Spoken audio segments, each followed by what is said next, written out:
Welcome ladies and gentlemen to another Call of Duty Warzone video. In this video we're going to compare all the sniper rifles, including the new RYTEC AMR that has just come out with a new update today. We've had so many sniper buffs in this update that includes the AX50, the HDR, even the Dragunov Sniper, and then we got the release of the new RYTEC AMR, so it's safe to say that snipers are going to be very important in this season of Warzone. And you have clicked on the right video. This is the only video you'll need to watch to learn everything regarding the new snipers and the sniper updates inside Warzone. Just before we get into the details, 97% of you have not subscribed to the channel, so make sure you hit that subscribe button to show your support to the channel, and definitely keep up to date with more videos like this and Season 4 content. Let's talk a little bit about the RYTEC AMR. The RYTEC AMR is a semi-automatic sniper rifle. I can already tell this is going to be way more popular than the Dragunov, especially since it's copied off of previous sniper rifles in one of the older Call of Duty games. In terms of mobility, this is very similar to the AX50 and the HDR. The standard scope on this gun is pretty good as well. I do like it more than the HDR standard scope. I'm more a fan of the AX50 standard scope. I think that's probably one of the best in the game. Bringing up the stats page, we do have a bit to talk about here because some of the stats for the Dragunov and the AX50 have actually changed, as well as the HDR. And then looking at the RYTEC, it looks very similar in terms of damage profile to the AX50 and the HDR. However, it does have a faster rate of fire as it is semi-automatic, and it also has a faster time to kill off the back of that. Another thing to mention is that it does have a very high reload time from what we've calculated, especially comparing it to all the other sniper rifles.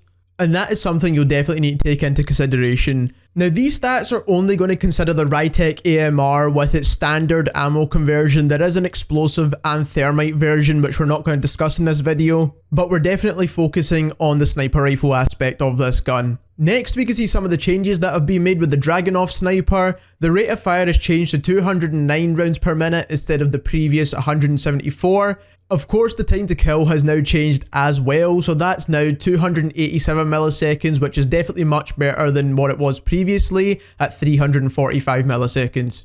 The patch notes did state that they increased the aim down sight speed on the Dragunov Sniper, but after testing this, there was no way to actually find out if they did this or not, especially at 60 FPS, which is what we're playing on.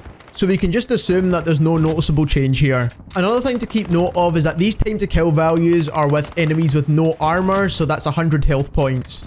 Before we get into some damage drop-offs, I wanted to show the loadout I was using for the extended barrels on the RYTEC AMR. This is going to be very close to something you're going to see people use inside Warzone. So we have the FTAC barrel, which is the longest barrel, the RYTEC suppressor, the TAC laser, the focus perk, and finally the TAC wrap stock. Similar to the monolithic suppressor, the RYTEC suppressor actually also increases your damage range as well.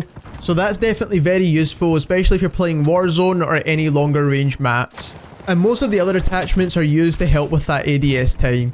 So my opinion so far of the RYTEC AMR is that it is a pretty good gun, and I can see it being very popular inside Warzone and multiplayer.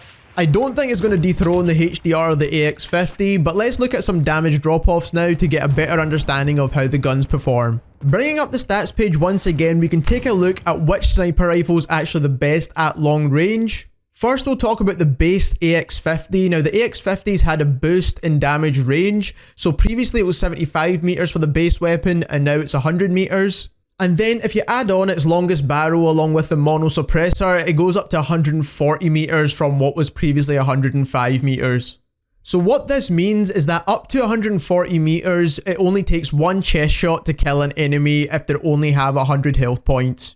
You can see right next to it the HDR's damage drop-off values. However, this does not mean that the AX50 is the best sniper rifle, because you also need to take into consideration the bullet drop that the AX50 has, whereas the HDR has a higher bullet velocity.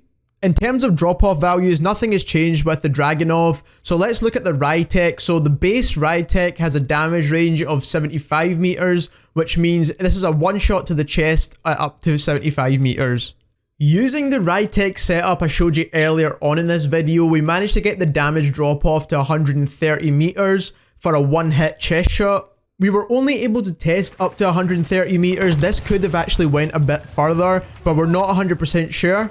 The bullet drop is very similar to what you'd see with the AX50. I'd say it's slightly below the AX50, but definitely not as bad as a Dragunov Sniper. So it shouldn't be too difficult to use at range, especially with the longest barrel attachments as we showed you previously. Just to summarize, the RYTEC AMR is going to be a really good sniper rifle for Modern Warfare and Warzone if you know how to kit it out correctly. Some people prefer the semi-automatic sniper rifles over the bolt-action sniper rifles. If you're not a fan of the Dragunov, definitely try this out as it's much better. So that just about wraps up this video. If you enjoyed the video, definitely hit that like button because it helps us get recommended more inside YouTube and gets more people watching the videos. And if you're new to the channel, definitely hit that subscribe button as it keeps you up to date with everything regarding Season 4 inside Warzone and any weapon changes that might come in the future. And if you're one of our returning subscribers, we appreciate you coming back to the channel to show your support. But that's everything for today's video, and thank you very much for watching.